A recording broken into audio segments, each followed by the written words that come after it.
And if you can do both at the same time, then of course, you're gonna burn fat even faster.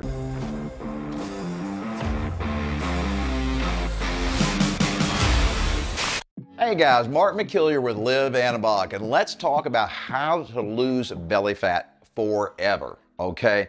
That's the big problem so many people have. I mean, are you one of those guys that's lost the same 30, 40, 50 pounds, what, I don't know, a dozen times over the last 15, 20 years? So if that's you, you need to stick around because I have 4 kind of high-level tips on what you need to think about so that you're not losing the same belly fat over and over and over again. All right, so the first tip is the easiest, all right? And that is, guys, start with a before picture, okay? I've shot an entire video right here on this YouTube channel that discusses the importance of progress pictures and how to take them, okay? But the most important of all your progress pictures is the first one, okay? So guys, check out that video, okay? Just type in the little search engine right here on our YouTube channel. Just type in progress pictures, okay? And watch that video because it's super important, guys. Because, you know, too often we get hung up in what the scale says. You know, we step on the scale and we're like, you get kind of depressed, all right? Well, the scale really doesn't tell the whole story, okay? The pictures, the mirror, is far more important than the scale. And so it's really good to be able to look back at where you started, okay?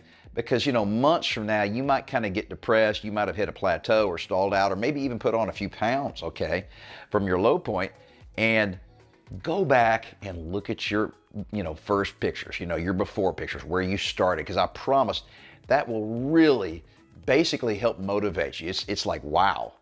It will remind you really how far you've come, and it'll help you get over kind of that depressed feeling when you kind of plateau or stall out.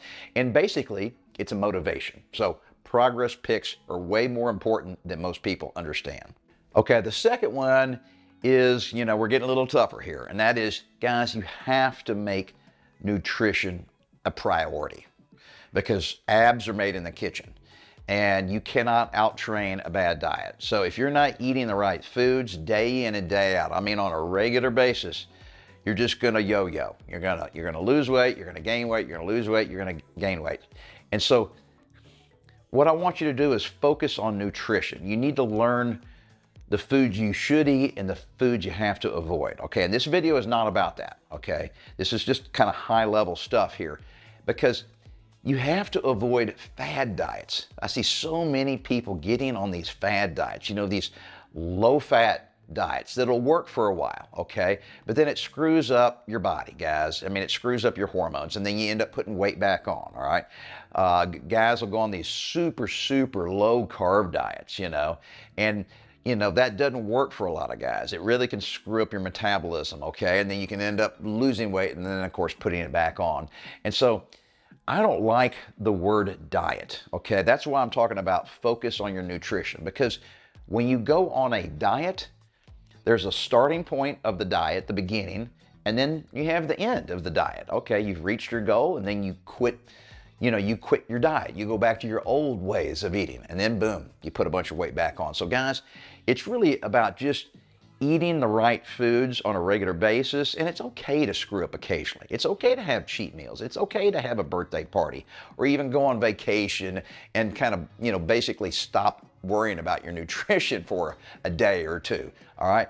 But you got to get back on the wagon, all right? So don't beat yourself up if you had a, you know, a binge weekend, right?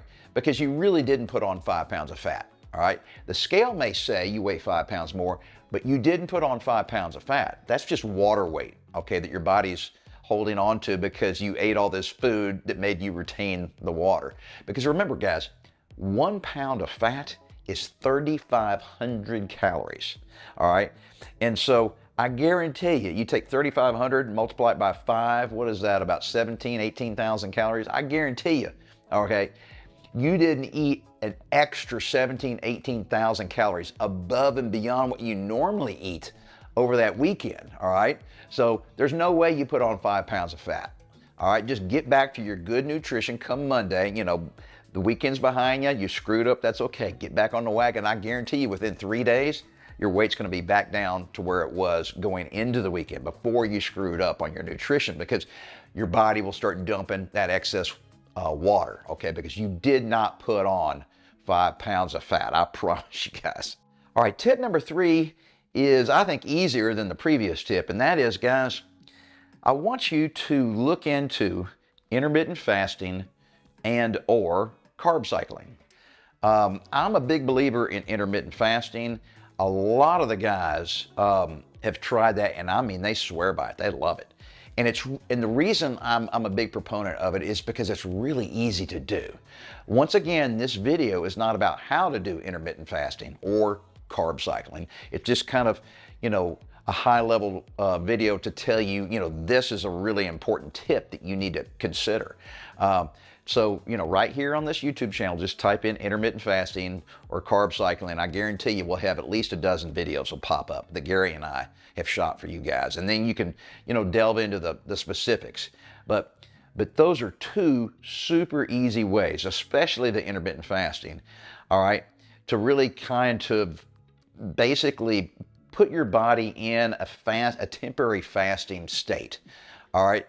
And there's all kinds of benefits to that, and it's super simple. And then along those same lines, guys, please don't get overexcited about your nutrition and get too gung-ho, because this is what is happening to some of you guys that do this yo-yo, losing the weight and then putting it back on. You cut your calories too much, all right? And it's because you're so excited and you're saying, screw it, I'm gonna do whatever it takes, okay? And then you do these drastic caloric cuts, and at first it works, right? You're taking in far fewer calories than you're burning on a daily basis, and you start dropping that weight. But after a few weeks, sometimes it takes a few months, your body basically wises up. It goes into basically a starvation mode, and your metabolism slows down, all right? And then what happens is you stay on that low caloric intake, and your body is used to it. It's slowed down, so you're not actually dropping any more fat. You hit that plateau, and you've basically temporarily damaged your metabolism. And then the only way to get out of that is to raise your calories back up to a normal, healthy level, and that's gonna freak you out, because when you do that, all right, your body is still in starvation mode. You're gonna start putting on weight, all right? But you gotta get your body back into a healthy metabolic rate. And that might take several weeks, and it might take putting on 5, 10 pounds, okay? But then once your body is back used to that higher caloric intake on a daily basis, then you can cut your calories. But this time, don't radically cut them. Don't drop 1,500 calories off. Drop 500 calories off, which means you need to know what your baseline is. You need to calculate what your daily caloric burn rate is, okay? That's your break-even point. And then subtract 500 calories from that amount and do that on a daily basis, because 500 calories less intake per day means 3,500 calories per week that you're taking in below your normal or your break-even point. And remember, 1 pound of fat is 3,500 calories. So you do that, all right, your metabolism won't get damaged. Your body won't go into starvation mode if you're only eating 500 fewer calories per day than your break-even or your maintenance level, okay? And then you can stick with that for weeks and weeks and months until you reach your goal. Okay, so tip number 4 is my favorite, guys, and that is you have to do resistance training, okay? Cardio is fine for you guys that really love to run and bike and all that kind of stuff, but it ain't gonna cut it when it comes to losing a bunch of weight and keeping it off, okay? If you've ever gone out and watched on TV or in person one of your little local marathon races, you know, that they do, what, once or twice a year, and there's, you know, 5,000-10,000 people out there running a marathon. And I'm not talking about the professionals that are at the front. I'm talking about just the average Joe Blows running it. You're going to be amazed at how many chubby people can run 26 miles, okay? I couldn't run 5 miles right now, okay? But so running long distance, day after day, month after month, is not the key to losing fat. It's resistance training. Basically lifting weights, okay, guys? And so that is so important because when you're doing that, you're actually building muscle. And the more muscle you have on your body, the higher your metabolism is going to be. So, we can do two things. We can lower our caloric intake, or we could raise our daily metabolic rate, or the total number of calories that we burn every day. And if you can do both at the same time, then of course, you're going to burn fat even faster. So resistance training is key. And if you haven't looked into it all already, my Fit After 50 program is fantastic. Okay. I designed it specifically for all you guys watching, basically, guys my age. I'm 60, but guys in their 40s are doing it and guys in their 70s are doing it. We even have some guys in their 80s. And the nice thing about it for you guys that don't want to go to the gym is it's designed to be done entirely at home. Nothing but dumbbells, resistance bands, and you need an area about this big, okay, to do it. You don't need to go out in the backyard. You don't need to have a huge house. It's super straightforward, and it's just gotten fantastic reviews. We've sold this to well over 100,000 men all around the world, and so it just flat out works, guys. So check it out. Click the link below this video. It'll take you to our website where it kind of explains what's in Fit After 50. And there's several different versions of it. I highly recommend you buy just the complete bundle. It's a little more expensive, but it comes with an entire video library. It's over 120 videos, and it's of me performing every single exercise in the entire program, and not just doing the exercise, but I'm talking to you. I'm giving you tips and pointers on how to do it and things to avoid. So Fit After 50 is fantastic, guys. And I promise, if you stick with it and never give up on yourself, you will lose that belly fat forever.